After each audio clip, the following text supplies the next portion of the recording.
चुनाव समझता हूं। 20 साल से मैं स्वयं चुनाव लड़ रहा हूं। पोलिंग कैसे होती है, पोलिंग बूथ कैसे मैनेज किया जाता है, वोटर लिस्ट, फॉर्म 17, ये सब मैं गहराई से समझता हूं। कुछ समय पहले हमें दाल में काला लगा। चुनाव के नतीजे आते थे, मूड एक तरीके का होता था, रिजल्ट दूसरे तरीके का। मुझे याद है उत्तराखंड में हम चुनाव हारे।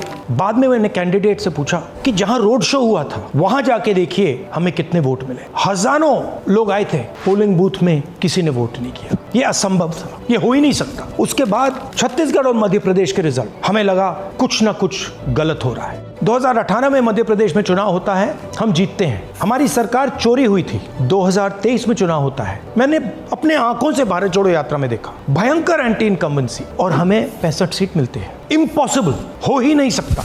और फिर महाराष्ट्र में पहली बार हमें सबूत मिला, विधानसभा और लोकसभा के बीच में जादू से नए वोटर आते हैं, और जहां भी इन नए वोटर्स ने वोट किया वहां वोट बीजेपी को गया। महाराष्ट्र चुनाव के बाद जब हमें डाउट हुआ, हमारे गठबंधन के सारे नेताओं ने प्रेस कॉन्फ्रेंस किए और हमने इलेक्शन कमीशन से कहा कि आप हमें वोटर लिस्ट दीजिए, वीडियो रिकॉर्डिंग दीजिए। इलेक्शन कमीशन ने मना किया, ना उन्होंने हमें वोटर लिस्ट दी और ना उन्होंने वीडियो रिकॉर्डिंग दी। डाउट हुआ, क्यों नहीं दे रहे, क्या कारण है? तो हमारे दिमाग में सवाल उठा, क्या इलेक्शन कमीशन बीजेपी की मदद कर रहा है? क्या इलेक्शन कमीशन ही इलेक्शन को चोरी करवा रहा है?